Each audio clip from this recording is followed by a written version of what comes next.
భోంచేయాలి. ఒకవేళ బయట ఫుడ్ తీసుకుంటే గనక చాలా ప్రమాదాలు పొంచి ఉన్నట్టుగా మనం చెప్పొచ్చు. ఎందుకంటే ఎక్కడ ఎళ్ళినా గూడా ఏదో ఫుడ్ కలర్స్ వాడడం గావచ్చు. ఆ ఫుడ్ తినడం వల్ల చాలా మట్టుకు రోగాలు తలెత్తుతున్నాయి. ఇట్లాంటి సంఘటనలు చాలా చోటు చేసుకున్నటువంటి పరిస్థితి. ప్రకాశం జిల్లా ఒంగోలుకు సంబంధించి ఫుడ్ సేఫ్టీ అధికారి ఉన్నారు. మాట్లాడదాం ఒకసారి రవితేజ గారు. ఎందుకంటే చాలా బయటకెళ్తే ఏ ఫుడ్ మంచిది, ఏ ఫుడ్ మంచిది కాదు అని ఎవరు గూడా చెప్పనటువంటి పరిస్థితి ఉంటుంది. మాట్లాడదాం దీనికి సంబంధించి.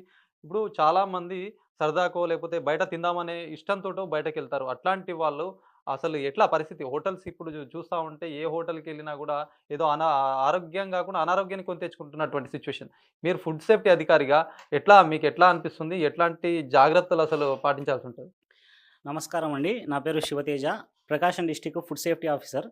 సో, ఇప్పుడు మీరడిగినట్టు ఫుడ్ సేఫ్టీ అనేది ఒక పెద్ద సబ్జెక్టు. ఇందులో మీరు అడిగారు కదా కొన్ని క్వెషన్స్. ఏంటి అంటే ఫుడ్ సేఫ్టీ అనేది ఒక ఇష్యూ అయిపోయింది. హెల్త్ ఇష్యూస్ వస్తున్నాయి. బయట ఫుడ్ మనం తింటుంటే హెల్త్ ఇష్యూస్ వస్తున్నాయని మీరు అంటున్నారు.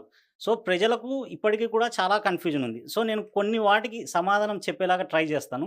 మేజర్‌గా ఫుడ్ సేఫ్టీలో ఇష్యూస్ ఏమొస్తాయంటే ఎప్పుడు కూడా నిల్వ ఉంచిన ఆహారాన్ని మనం తీసుకోకూడదు. ఇదొకటి. ఇది మనం చిన్నప్పటి నుంచి ఇంట్లో కూడా నేర్చుకుంటాము. మీరు బయటికెళ్ళినప్పుడు కూడా అడగాలి. ఎవరైతే అమ్ముతున్నారో ఫుడ్ బిజినెస్ ఆపరేటర్ వాళ్ళని అడగాలి. ఎప్పటి నుంచి మీరు స్టోర్ చేశారు ఈ చికెన్‌ని? ఫ్రెష్‌దా కాదా?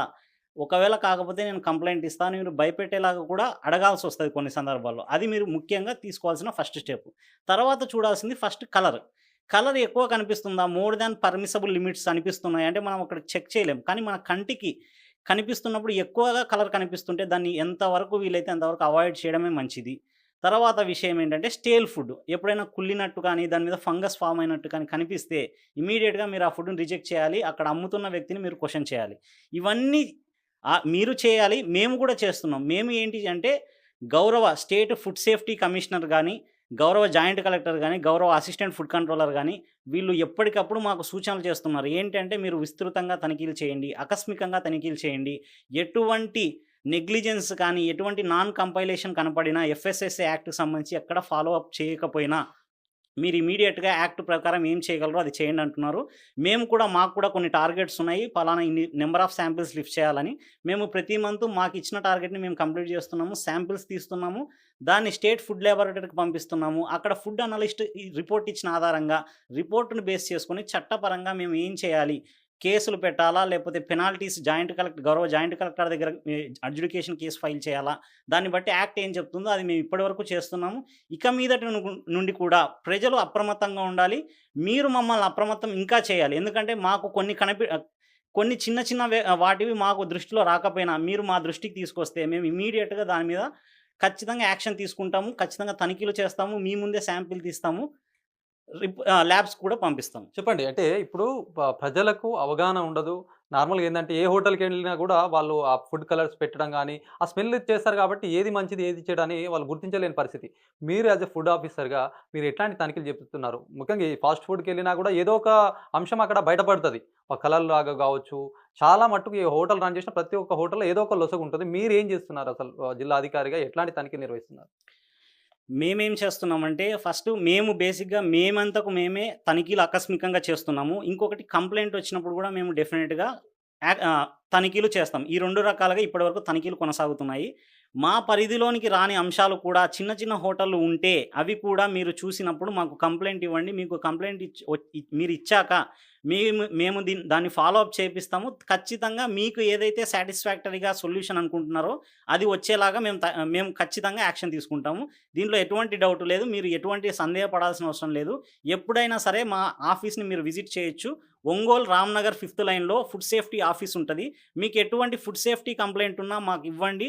మేము దానికి ఏ అధికారి వరకు దాన్ని సమాచారాన్ని తీసుకెళ్లాలో తీసుకెళ్తాము. మేము చట్టపరంగా ఏం చేయాలో అది కూడా చేస్తాము. మీ ఆరోగ్యాన్ని రక్షించే బాధ్యత మా డిపార్ట్‌మెంట్‌కి కూడా ఉంది. మేమెప్పుడు కూడా మీ రక్షణకయ్యే పని చేస్తాం. ముఖ్యంగా చెప్పండి. అంటే ఇప్పుడు మొత్తం మీరు ఈ ప్రకాశం డిస్ట్రిక్ట్ గావచ్చు, ఈ ఒంగోలు పట్టణం గావచ్చు, చాలా మట్టుకైతే హోటల్స్ పెద్ద పెద్ద హోటల్స్ ఉన్నాయి. చాలా మీరు ఎట్లాంటి తనిఖీలు నిర్వహించారా? నిర్వహిస్తే ఎట్లాంటి అక్కడ మీరు చోటు చేసుకున్నటువంటి సంఘటన ఎట్లాంటిది? ఏం షాంపిల్ తీసుకున్నారు? ఎట్లా ముందుకెళ్తున్నారు? ఈ మధ్య కాలంలో ఈ విషయాలు కూడా మాకు కూడా వెలుగులోకొచ్చాయి. మాకు గౌరవ ఫుడ్ సేఫ్టీ కమిషనర్ గారి నుంచి కూడా ఇన్‌స్ట్రక్షన్స్ ఏంటంటే, శాంపిల్స్ పర్ఫెక్ట్‌గా తీయండి. మీరు ల్యాబ్స్‌కి పంపియండి అని చెప్పి క్లియర్ ఇన్‌స్ట్రక్షన్స్ ఉన్నాయి. మేము దాన్ని ఫాలో అవుతున్నాము. గత 3 నెలలు, 4 నెలల కాలంలో దాదాపుగా ఒక 40, 50 శాంపిల్‌లు మేము తీసాము. అవి రిపోర్ట్స్ వచ్చాయి. కొన్ని వాటికి అన్‌సేఫ్ అని వచ్చాయి. అవి కోర్ట్‌లో కేసులు కూడా ఫైల్ చేశాము. వివిధ కోర్ట్‌లలో, జిల్లాలోని వివిధ కోర్ట్‌లలో పొదిలి కోర్ట్ కానీ, గిద్దలూరు, మార్కాపురం, దర్శి ఇలా రకరకాల కోర్ట్‌లలో కేసులు ఫైల్ చేశాము. ఇంకా కొన్ని రిపోర్ట్స్ రావాల్సి ఉంది. ఆ రిపోర్ట్స్ వచ్చిన వెంటనే అది కోర్టు కేసా, అన్‌సేఫ్ అని వస్తే కోర్టు కేసు, లేదు సబ్‌స్టాండర్డ్, మిస్‌బ్రాండెడ్, మిస్‌లేబులింగ్ ఇలాంటివి వస్తే అడ్జుడికేటింగ్ కేసు అని జాయింట్ కలెక్టర్ దగ్గర మేము కేస్ ఫైల్ చేయాల్సొస్తది. సో, అవి కూడా రిపోర్ట్ వచ్చిన వెంటనే దాని మీద కూడా కేస్ ఫైల్ చేసి దాన్ని ఫాలో అప్ చేపిచ్చి ఖచ్చితంగా తప్పు చేసిన వారికి శిక్ష పడేలాగే చూస్తాము, చేస్తాము కూడా. ఇప్పుడు మీరు ఏదైతే అక్కడ కల్తీ అని కనిపించినప్పుడు, తెలిసినప్పుడు దాన్ని షాంపిల్ తీసుకుంటారు. ఆ షాంపిల్ తీసుకున్న తర్వాత కొన్ని బాక్స్‌లలో గూడా ప్యాక్ జేస్తారు. ఆ బాక్స్‌లో ప్యాక్ జేసినయి మళ్ళీ అంటే ల్యాబ్‌కి పంపించేసి అప్పుడు వచ్చినప్పుడు వాళ్ళ పైన శిక్ష కడతారా? లేకపోతే మీ దగ్గర గూడా కొన్ని స్టోర్స్ ఉంటాయి గదా! స్టోర్ జేసి ఉంటాయి. అది ఎట్లా ఉంటుంది దాని ప్రాసెస్ అంతా? బేసిక్‌గా ఎఫ్ఎస్ఎస్ఏ యాక్ట్ ప్రకారము శాంపిల్ అనేది మనం ఒక 4 పార్ట్స్‌లో తీస్తున్నాము. ఒక పార్ట్ ల్యాబ్‌కి పంపిస్తాం. రిమైనింగ్ 3 పార్ట్స్ మా కస్టడీలోనే ఉంటాయి ఆఫీస్‌లో. ఆ రిపోర్ట్ ఒకవేళ అన్‌సేఫ్ అని వచ్చింది అనుకోండి, ఈ 3 పార్ట్స్ మళ్ళీ ఎవరైతే ఎఫ్‌బీఓ ఫుడ్ బిజినెస్ ఆపరేటర్ ఉన్నారో అతనికి ఒక అవకాశం ఉంటది. మళ్ళీ రెఫరల్ ల్యాబొరేటరీకి మీరు పంపించుకోవచ్చు. ఇంకొక మా దగ్గరున్న ఈ 3 పార్ట్స్‌లో ఇంకొక పార్ట్ మీరు అనుమతి ఇస్తే మీరు కోరుకుంటే మీరు చలానా పే చేసుకొని ఆ ఒక్క పార్ట్‌ని మళ్ళీ మీరు ల్యాబ్‌కి పంపించుకోవచ్చు. దాన్ని రెఫరల్ ల్యాబొరేటరీ అంటున్నాము. ఆ రిపోర్ట్ ఆధారంగా మళ్ళీ ఏమొస్తే దాన్ని బట్టి యాక్షన్ తీసుకునే అవకాశం ఉంది. సో, ఎప్పుడు కూడా మేము తీసుకున్న శాంపిల్ మా దగ్గర సేఫ్‌గా ఉంటుంది. అంటిల్ ఆ రిపోర్ట్ సేఫ్ అని వస్తే కొన్ని నెలల తర్వాత మేము దాన్ని డిస్కార్డ్ చేస్తాం తప్ప, ప్రతి శాంపిల్ మా దగ్గర సేఫ్ కస్టడీలోనే ఉంటుంది. మేము దాన్ని ట్యాంపర్ చేయడానికి పాజిబిలిటీనే లేదు. సో, అటువంటి పాజిబిలిటీ ఉండదు. ప్రతి శాంపిల్ మా దగ్గర కొన్ని నెలల పాటు అన్‌సేఫ్ శాంపిల్ లేదా కేసెస్ వచ్చిన శాంపిల్స్ మాత్రం ఖచ్చితంగా ఎక్కువ కాలం ఎన్ని రోజులైతే యాక్ట్ చెప్తుందో ఉంచమని అవి మా కస్టడీలోనే సేఫ్‌గా ఉంటాయి. అంటే ఇప్పుడు మీరు పై అధికారులు ఏదైనా ఆదేశానుసారం మీకు టార్గెట్స్ ఉంటేనే హోటల్‌కెళ్తున్నారా? లేకుంటే మీరు చేయాలి. చాలా మట్టుకు ప్రజలు తినే ఆహారం కల్తీ అయినట్టే బయట ఉంటుంది. అందుకే హోమ్ ఫుడ్డే ప్రిపేర్ చేసుకోమని చాలామంది చెప్తా ఉంటారు. మీరు గూడా చెప్తున్నారు. మరి అక్కడ ఇప్పుడు చాలా మొత్తం ప్రకాశం డిస్ట్రిక్ట్‌లో చాలా హోటల్స్ ఉన్నాయి. మరి మీకు ఏదైనా ఇన్ఫర్మేషన్ వస్తేనే ఎళ్తారా? లేకపోతే ఖచ్చితంగా మీరు నెలవారీ తనిఖీలు ఉన్నాయి కాబట్టి ఎళ్తారా? ఎట్లా ఉంటుంది? ఇప్పుడు మేము తనిఖీలు కొన్ని రకాలుగా చేస్తాం. ఒకటేంటంటే మాకు కొన్ని టార్గెట్స్ ఉంటాయి. ప్రతి ఫుడ్ సేఫ్టీ ఆఫీసర్‌కి కొన్ని టార్గెట్స్ ఉంటాయి. ఇన్ని శాంపిల్స్ పంపించాలి ల్యాబ్‌కి అని. అవి 100% చేస్తాం. అవి చేశాక మళ్ళీ కంప్లెయింట్ వచ్చినవి అప్పుడు కూడా మేము శాంపిల్ తీస్తాం. అవి కాకుండా సర్వేలెన్స్ శాంపిల్స్ అని చెప్పి మేము ప్రతి చోట ర్యాండమ్‌గా కొన్ని డౌట్ వచ్చినవన్నీ శాంపిల్స్ తీసి ల్యాబ్స్‌కి పంపిస్తూ ఉంటాం. అంటే ఈ సర్వేలెన్స్ జస్ట్ సర్వే చేయడానికి. ఆహ్, బయట బయట ఎలా ఉంది మార్కెట్‌లో ఫుడ్ ప్రొడక్ట్స్ ఎలా ఉన్నాయని ర్యాండమ్ శాంప్లింగ్ చేసి కూడా సర్వేలెన్స్ చేపిస్తూ ఉంటాము. అది కాకుండా మళ్ళీ ఎఫ్ఎస్ఎస్ఐ ఎప్పుడైనా సర్క్యులర్స్ కానీ, ఆర్డర్స్ కానీ ఇస్తే మీరు ఈ స్పెషల్ డ్రైవ్స్ కండక్ట్ చేయండి. ఇప్పుడు for example last month ghee collect చేయమని ఆర్డర్స్ వచ్చాయి. ఘీ శాంపిల్స్ తీసాము. So, for example fruit season ఉందనుకోండి, మ్యాంగో సీజన్. మ్యాంగో సీజన్‌లో మ్యాంగోస్ అనేవి తీయండి శాంపిల్స్ అని వస్తది. అప్పుడు మ్యాంగోస్ తీస్తాము. అదే డిసెంబర్, జనవరి ఆ టైంలో కేక్స్ తీయండి. ఎందుకంటే కేక్ కన్జంప్షన్ ఎక్కువ ఉంటది కాబట్టి కేక్స్ తీయండి అని వస్తది. సో, అప్పుడు కేక్స్ తీస్తాం. అలా సీజన్‌ని బట్టి కూడా మేము స్పెషల్ డ్రైవ్స్ కండక్ట్ చేస్తాము. అప్పుడు కూడా ఏదైనా రిపోర్ట్‌ని బట్టి చాలా గట్టి చర్యలు చట్టం ప్రకారం ఏ చర్యలు తీసుకోవాలో అవి తీసుకుంటూనే ఉన్నాం ఇప్పటివరకు. సో, ఆ లిస్ట్ అంతా కూడా మా దగ్గర ఉంటది. ఇప్పుడు కేక్స్ అనేసరికంటే కేక్స్ కావచ్చు, ఐస్ క్రీమ్స్ చాలా పెద్ద మొత్తంలో దీనికి హార్మ్‌ఫుల్ కెమికల్స్ వాడి మొత్తం అది చూడ్డానికే అసలు తినాలా వద్దా అన్నట్టుగా ఉంటది. ముఖ్యంగా కేక్స్ విషయాన్ని ప్రతి బేకరీలో కనిపిస్తా ఉంటది. మరి అట్లా కనిపించినప్పుడు మీరెళ్లి ఇట్లాంటిది కాదు ఇది అని చెప్పి వాళ్ళ మీద కేస్ పెట్టడమో లేకపోతే దాని పైన మీరేదన్నా ఫైట్ చేయాల్సి ఉంటది గదా! అంటే ఒక ఆఫీసర్‌గా దాన్ని మీరు కేస్ కట్టడం ఇట్లాంటివి ఉంటాయి. మరి చేస్తున్నారా? 100% మేము ఆల్మోస్ట్ ప్రతి బేకరీ ఇన్స్పెక్ట్ చేస్తున్నాము. ఫ్రీక్వెంట్‌గా చేస్తున్నాం. ఇంక మీద కూడా చేస్తాం. ఏవైనా కొత్త బేకరీలున్నా వాటికి కూడా ఇన్స్పెక్షన్ చేస్తాము. ఒకటి బేకరీలో మాత్రం వాళ్ళకున్న పర్మిషన్ ఏంటంటే up to 100 ppm synthetic food colour వాళ్ళు వాడొచ్చు కేక్ ప్రిపరేషన్‌లో. సో, ఆ పర్మిసబుల్ లిమిట్స్ దాటాయని ఎలా తెలుస్తుంది అంటే మీకు కళ్ళకి కనిపిస్తది కొన్నిసార్లు over colours synthetic food colours ఓవర్‌గా కనిపిస్తే ఖచ్చితంగా మేబీ ఛాన్స్ ఉండొచ్చు. మీరు అప్పుడు మాకు కంప్లెయింట్ ఇచ్చినా మేము దాన్ని శాంపిల్ తీసి పంపిస్తాము. ఇంకొకటి పేస్ట్రీస్ ఇటువంటి వాటి మీద మీకు ఒక గ్లాస్ లాగా కనిపిస్తది. దాన్ని గ్లేజ్ అంటాం. బేకరీ వాళ్ళు గ్లేజ్ అంటాం ఆ టర్మ్‌ని. సో, అది సింథటిక్ ఫుడ్ కలర్ అయితే కాదు కానీ అలాంటిది కాకుండా మనము ప్లఫ్ కేక్ ఒకటి ఉంటది. దాని మీద క్రీమ్ పూస్తారు. మనం చిన్నప్పుడు ఇదివరకు తినేవాళ్ళం. ఆ కేక్‌లో మాత్రం ఆ సింథటిక్ ఫుడ్ కలర్సే ఉంటాయి. బట్ అవి పర్మిసబుల్ లిమిట్స్ వరకు ఎఫ్ఎస్ఎస్ఐ అలో చేసింది. ఆ లెవెల్‌ని దాటింది అనుకోండి, మనం శాంపిల్ తీస్తే కేసు ఖచ్చితంగా వస్తుంది. కేసుని బట్టి మేము రిపోర్ట్ అన్‌సేఫ్ అనేదో లేదా సబ్‌స్టాండర్డ్ ఏదో ఒకటొస్తుంది. దాన్ని బట్టి మేము కేస్ పెడతాం. వితౌట్ రిపోర్ట్ మేము కేస్ పెట్టడానికి పర్టిక్యులర్‌గా ఎఫ్ఎస్ఎస్ఐలో ఆ పాసిబిలిటీస్ లేవు. రిపోర్ట్ ఆధారంగానే మేము ఏదైనా చేయాల్సొస్తది. మీరు బయటకెళ్ళి ఏ హోటల్‌కెళ్ళినా ఏదో ఒక కేసయితే ఖచ్చితంగా దొరుకుతది. ఎందుకంటే మీరెళ్ళాల్సిన క్రమంలో చుట్టుపక్కల ఎన్నో కనిపిస్తాయి మనం వెళ్ళేటప్పుడు. ఎక్కడైనా అట్లాంటి ఆపి ఏమన్నా తనిఖీలు చేస్తారా? మరి ఎవరైనా కంప్లెయింట్ చేస్తేనే ఇట్లా చేస్తారా? ఇప్పుడు మేము వెళ్తాము. లేదా కంప్లెయింట్ వచ్చింది. మేము ఒక ఫుడ్ ఎస్టాబ్లిష్‌మెంట్‌కెళ్తాము. ఎళ్ళినప్పుడు ఇది అంటే ఇప్పుడు ఎఫ్ఎస్ఎస్ఏ యాక్ట్ ప్రకారం ఏమైతే ప్రొసీజర్ ఏదైతే చేయగలమో శాంపిల్ తీసి డౌట్ వచ్చినప్పుడు శాంపిల్ తీసి పంపిస్తాము. అంతేగాని స్పాట్‌లో మనకు కనపడింది మనము ఇంకా ఇది బయటికెళ్తే ప్రజలకు చాలా డేంజర్ అన్నప్పుడు అది వరకు మాత్రం వాళ్ళకొక నోటీస్ ఇచ్చి అది మన హ్యాండ్ ఓవర్‌లో పెట్టుకోవడం జరుగుతుంది. శాంపిల్ కూడా పంపించడం జరుగుతుంది. శాంపిల్ సేఫ్ అనొస్తే వాళ్ళ ప్రొడక్ట్ వాళ్ళకిచ్చేస్తాం. లేదు అంటే మళ్ళీ ఆ ప్రొడక్ట్‌నంతా డిస్కార్డ్ చేసేసి, డెస్ట్రాయ్ చేసేసి అతని మీద కేస్ కూడా ఫైల్ చేయొచ్చు.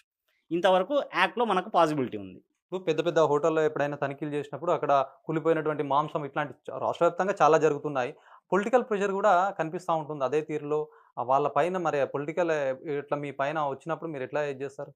ఇప్పటి వరకైతే పొలిటికల్ ప్రెషర్ అనేది మాకు కొంచెం తక్కువ. ఎందుకంటే ఎవరికైనా సరే, ఏ పొలిటీషియన్ అయినా, ఏ రాజకీయ నాయకులైనా, సోషల్ వర్కర్స్ అయినా చెప్పేదేంటంటే, ఫుడ్ విషయంలో ఎటువంటి రిస్ట్రిక్షన్స్ ఉండదు. ఫుడ్ సేఫ్టీ విషయంలో ఎటువంటి రిస్ట్రిక్షన్స్ వద్దు. మీరు ఫుడ్ సేఫ్టీని ప్రజల ఆరోగ్యానికి సంబంధించింది డైరెక్ట్‌గా అది అంటే హెల్త్ మీద ఇంపాక్ట్ చూపిస్తుంది కాబట్టి, మీరు ఫుడ్ సేఫ్టీ విషయంలో ఎవరు ఏమి చెప్పినా వినకండి అని చెప్పి, ప్రతి గౌరవ ఎమ్మెల్యేలు గారు గాని, ఎంపీలు గాని, మినిస్టర్లు కానీ అందరూ పొలిటీషియన్స్ కానీ, అందరూ నాయకులు కానీ, అందరూ గౌరవ శాసనసభ్యులు గానీ, ప్రతి ఒక్కరు చెప్తుందేంటంటే, మీరు ఫుడ్ సేఫ్టీ విషయంలో ఎవరు చెప్పినా మీరు భయపడాల్సిన అవసరం లేదు. వాళ్ళు మాకు ఫ్రీ హ్యాండ్ ఇచ్చారు. ఇప్పటివరకు జిల్లాలో మాకు ఎటువంటి సమస్యలు లేవు. మేము కూడా అంతే ధైర్యంతో మేము పని చేయగలుగుతున్నామంటే, అది అందరి యొక్క సహకారంతోనే. స్టేట్ లెవెల్ ఆఫీసర్స్ నుంచి ఆహ్, డిస్ట్రిక్ట్ లెవెల్ ఆఫీసర్స్ నుంచి ప్రతి ఆఫీసర్ గూడా మాకు కోఆపరేట్ జేస్తున్నారు. ప్రతి పొలిటీషియన్ గూడా కోఆపరేట్ జేస్తున్నారు. ఎందుకంటే ఫుడ్ సేఫ్టీ విషయం కాబట్టి మాకు ఫుల్ ఫ్రీ హ్యాండ్ ఇచ్చారు. మేము అందుకే అంత ధైర్యంగా పని చేయగలుగుతున్నాము. చాలా కేసులు గూడా పెట్టగలిగాం. చివరగా మొత్తం ఇప్పుడు బయట తినే వాళ్ళకి మీరేం సూచిస్తారు? ముఖ్యంగా బిర్యానీలని జెప్పేసి, ఫాస్ట్ ఫుడ్ అని జెప్పి సాయంత్రం వేళ కాగానే హోటల్‌లో మొత్తం బయట బండ్ల పైన కనిపిస్తా ఉంటారు. అట్లాంటి వాళ్ళకి చివరగా మీరేం జెప్తారు? ఒకటే మీరు ఎప్పుడైతే క్వెషన్ చేస్తారో అక్కడ ఉన్న ఫుడ్ బిజినెస్ ఆపరేటరు మారడానికి అవకాశం ఉంది. మేము ఎన్ని శాంపిల్స్ తీసినా, ఎన్ని కేసులు పెట్టినా సరే మారంది మీరు ఒక క్వెషన్ చేస్తే మార్పు సాధ్యమవుతుంది. మీరు అడగండి, మాకు కలర్ లేనివే కావాలి అని మీరు అడగండి. వాళ్ళు నెక్స్ట్ రోజు నుంచి కలర్ ఎయకుండానే తయారు జేస్తారు. ఎందుకంటే మేము చేసిన సర్వేలో ఏమి తెలుస్తుందంటే, చాలామంది ఫుడ్ బిజినెస్ ఆపరేటర్సు, వ్యాపారస్తులు ఏం జెప్తున్నారంటే, సార్ కలర్ లేకపోతే వీళ్ళు కొనట్లేదు అంటున్నారు. నేనేం జెప్తున్నా అంటే, మీరు కలర్ వద్దు అని చెప్పండి. వాళ్ళు కలర్ లేకుండానే అమ్ముతారు. కలర్ అనేది వాళ్ళకి ఎక్స్‌ట్రా కాస్ట్. అనవసరంగా ప్రజల్ని అట్రాక్ట్ చేయడానికి ఎక్స్‌ట్రా కాస్ట్ పెడుతున్నారు వాళ్ళు. మీరు కలర్ వద్దని క్వెషన్ చేస్తే, అడిగితే వాళ్ళకసలు ఇంకా మనీ సేవ్ అవుతది. ఇంకా క్వాలిటీ గూడా పెంచగలరు. కాబట్టి మీరు కలర్ ఉన్నవి రిజెక్ట్ చేయండి. కలర్ లేనివి అడగండి. వాళ్ళు కూడా అలాంటివే మీకు సప్లై చేస్తారు. ఇంకొకటి మీకేదైనా డౌట్ ఉంది ఫుడ్ క్వాలిటీలో అంటే మీరు కూర్చొని డిస్కస్ చేసి అక్కడున్న ఎఫ్‌బీఓని తిట్టుకోవడం కాదు. మీరు వెంటనే ఎఫ్‌బీఓని అడగండి. ఇది నాకు స్మెల్ వస్తుంది. ఇక్కడ బూజు పట్టినట్టుంది. ఫంగస్ ఫార్మ్ అయినట్టుంది అని మీరు క్వెషన్ చేయండి. అప్పుడే మార్పనేది ఈజీగా వస్తది. మా నుంచి ఎంత మార్పు ఎక్స్‌పెక్ట్ చేస్తున్నారో మేము కూడా ప్రజల నుంచి అంతే మార్పు ఎక్స్‌పెక్ట్ చేస్తున్నాం. మేము కలిస్తే ఇదంతా కూడా ఫుడ్ సేఫ్టీ అనేది ఒక లెవెల్‌లో మనం మెయింటైన్ చేయగలం. థ్యాంక్ యూ అండి. ఇది మొత్తానికి ఫుడ్ విషయంలో చాలా జాగ్రత్తలు పాటించాలని చెప్పేసేసి ఫుడ్ ఆఫీసర్ చెప్తున్నారు. ఎందుకంటే ప్రతి ఒక్కరు ఏదో అవసరం కొద్దీ బయటకొచ్చినప్పుడు అక్కడ కనిపించే ఇగ మాత్రం ఎట్లా ఉన్నాయి మన హార్మ్‌ఫుల్‌గా ఉన్నాయి ఏదో మనం చూస్తే అర్థమవుతుంది. అట్లాంటి సిట్యుయేషన్‌లో గనుక ఏదైనా చూస్తే ఖచ్చితంగా మాకు సమాచారం ఇవ్వాలని చెప్పి వాళ్ళు కోరుతున్నారు. మరి వాళ్ళ తనిఖీలు సైతం నెలవారీగా ఉంటాయి. దాంతో పాటు ఎక్కడైనా ఏ సమాచారం అందినా ఖచ్చితంగా మేము ముందలకెళ్ళి వాళ్ళ పైన ఒకవేళ నిజంగానే ఆ ఫుడ్ పైన ఏదైనా ఉందంటే దానిపైన కేస్ కట్టి సైతం షాంపిల్ తీసుకొని కేస్ కడుతున్నామని చెప్పి చెప్తున్నటువంటి పరిస్థితి. Camera person సందీప్‌తో